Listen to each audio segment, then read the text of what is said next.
मैं आपसे माफी मांगता हूँ कि मैं खड़े होकर नहीं बोल पा रहा हूँ, मेरे पैरों में दिक्कत। तो मैं ये अशिष्टता कर रहा हूँ कि बैठ के आपको संबोधित कर रहा हूँ।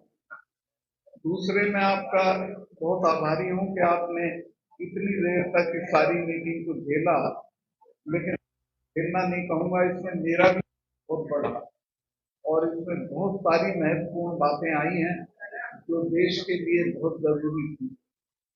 पुलवामा का जहां तक ताल्लुक है, पुलवामा से जब मैं बोला, मैं कोई चीजें बोलता था तो कोई रिएक्ट नहीं करता था सरकार का आदमी। लेकिन पुलवामा बोलने के बाद सम्मानित गृह मंत्री अमित शाह साहब ने कहा कि जब ये गवर्नर थे तब क्यों नहीं बोले थे। तो मैं उनकी याददाश्त खुरचना चाहता हूं कि मैं पुलवामा होने के 2 घंटे के अंदर अंदर मैंने 2 चैनल्स को इंटरव्यू दे दिया था और ये कह दिया था कि इसमें हमारी भी गलती रही है, हमारी नाकामयाबी रही है जिसकी वजह से ये हुआ। और जब प्रधानमंत्री जी का फोन मुझे आया, क्योंकि वो अनएक्सेसिबल थे, वो नेशनल कॉर्बेट पार्क में थे, उनके पास ये बहाना था कि वहाँ फोन अलाउड नहीं है। तो उनका फोन आया मुझे, ये घटना हुई है 3 साढ़े 3 बजे, 5 बजे उनका फोन आया और उन्होंने पूछा क्या हुआ।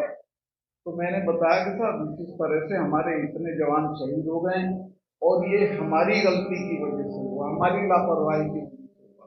तो उन्होंने मुझे तत्काल तत्काल कहा कि तत्काल इस पे बिल्कुल चुप रहिए, कुछ मत बोलिए। फिर 2 घंटे बाद नेशनल सिक्योरिटी एडवाइजर जो है अजीत डोभाल साहब, वो मेरे क्लास फेलो भी रहे, लॉ में हम साथ पढ़ते थे। उनका फोन आया कि सतपाल भाई इस पे कुछ बोलना नहीं है आपको। मैं समझा शायद ये कोई जांच वांच कराएंगे, तो मैं उसको प्रिजुडिस नहीं करना चाहता था, मैं नहीं बोला। लेकिन आज तक ना कोई जांच हुई है, ना कुछ बताया गया है, ना कोई पब्लिक डोमेन में कोई चीज आई है, और उसको दफन करके पाकिस्तान की तरफ मोड़ दिया, क्योंकि चुनाव में वही चीज शुरू करती है। तो उसका पूरा चुनाव के लिए इस्तेमाल किया गया। माननीय प्रधानमंत्री जी ने उसी दिन 5:30 बजे एक मीटिंग एड्रेस की रुद्रपुर में इलेक्शन की टेलीफोन पे, उसमें भी पुलवामा का उन्होंने कोई जिक्र नहीं किया। जहां तक पुलवामा के नताइज का ताल्लुक है, वो बहुत भयानक। पुलवामा के होने के बाद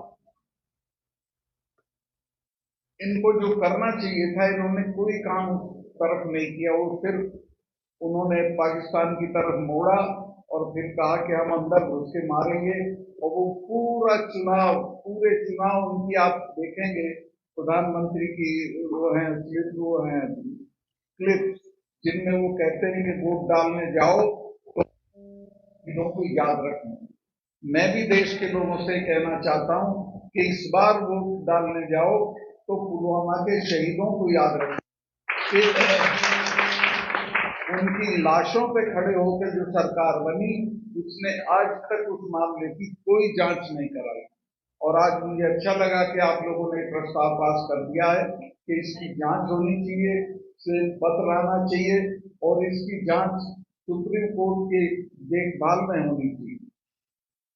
पुलवामा में जो जो नहीं हुआ वो मैं आपको बताऊंगा। असल में यहाँ गलत फहमियां बहुत है कि साहब ये वो आया था, क्या बोलते हैं आप उसको, इंटेलिजेंस अलर्ट। वहाँ तीसरे दिन क्या एक दिन में 3-3 इंटेलिजेंस अलर्ट आते हैं। मुझे तो हर रोज आता था कि आप यहाँ बैठ के चाय मत पिया करो, पाकिस्तान के शूटर आए हुए पहाड़ी पे, आपको कोई मार देगा। मुझे तीसरे दिन जनरल्स दो दो मिलने आते थे कि साहब आप सड़क से क्यों जाते हो एयरपोर्ट, आपको बम ऑफ करने के लिए पाकिस्तान में आईबी एक्सपर्ट भेजे हुए हैं। खैर वो हमारे यहाँ एक सुविधा थी कि हेलीकॉप्टर जाता था, इसका अपना हमारा खुद का यहाँ से जो राजभवन था, वहां से एयरपोर्ट तक में उससे चला जाता था। लेकिन सख्त हिदायत ये रहती थी, तो फिर मैं उसको मानता था। लेकिन इसकी जो जानकारी थी कि ये पुलवामा में ऐसा होगा, वो मेरी जानकारी में नहीं। अगर ये लोग जो सीआरपीएफ के लोग हैं, मुझे लूट में लेते तो मैं इनको 2 दिन में हवाई जहाज का इंतजाम कर देता। इनकी एप्लीकेशन 4 महीने तक पड़ी रही और के साथ हमको इतना बड़ा कॉन्वॉय है वो नहीं जा सकता, अदरवाइज उसके लिए 5 जहाज चाहिए। बहुत आसान चीज थी। मैं तो वहां कभी लड़के इम्तिहान के दौरान फंस जाते थे जम्मू के श्रीनगर में या श्रीनगर के जम्मू में, तो उनका एयरलिफ्टिंग करा देता। अगर वो मेरे से कहते मैं इमीडिएटली करा देता, लेकिन उन्होंने होम मिनिस्ट्री से कहा और होम मिनिस्ट्री ने उनको 5 जहाज नहीं दिए। ये जांच करने की थी और इसमें रेस्पॉन्सिबिलिटी फिक्स होनी चाहिए कि कौन जिम्मेवार है। अगर ये कॉन्वॉय नहीं होता और उससे जहाज से लोग आए होते तो कोई जान का नुकसान नहीं होता। इसमें ये भी एक गलती हुई।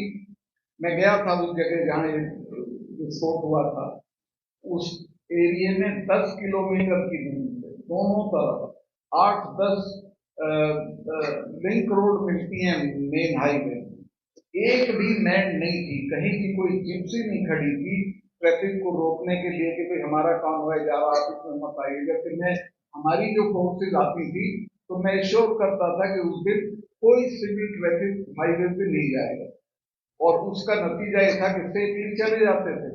उस दिन कोई मैनिंग नहीं थी, कोई उसका क्या बोलेंगे सैनिटाइजेशन नहीं था सड़क का, और वो गाड़ी आई और बेफिक्री के साथ जाके उसने टक्कर मारी और शहादत हो गई हमारे जवानों की। और अब तक उसमें किसी भी आदमी को जिम्मेवार नहीं ठहराया गया, क्योंकि इतनी लैप्सेस हैं उसमें कि बहुत सारे लोगों के सर रोल होंगे लेकिन अभी तक नहीं किया गया। मैं उनको माननीय गृह मंत्री जी को ये कहना चाहता हूँ कि उस वक्त के मेरे 2 बयान देख लें जो मैंने उसी वक्त पुलवामा होने के 2 घंटे के अंदर अंदर 2 इंटरव्यूज मैंने वहां एक चैनल को 2 चैनल को दिए थे कि ये हमारी गलती से हुआ, इसलिए हम जिम्मेवार हैं। हम उनको जहाज दे देते तो ये नहीं होता, लेकिन वो उसको एक्सेप्ट करेंगे तो दिक्कत होगी, कोई ना कोई जिम्मेवार ठहरा दिया जाएगा। तो ये देश की सिक्योरिटी के साथ इस स्तर पर खिलवाड़ हुआ और अभी भी होगा। अभी पता नहीं कहां कहां क्या क्या होगा।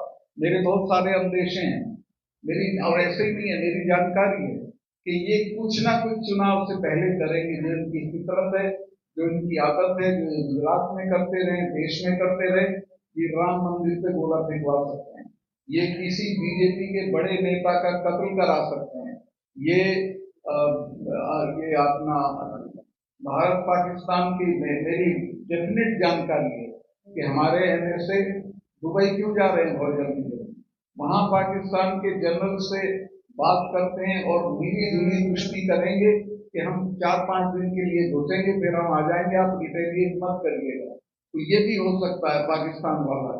तो इस तरह की चीजें होंगी, तो इसके लिए हमको अपनी जो जनता है उसको सावधान करना पड़ेगा।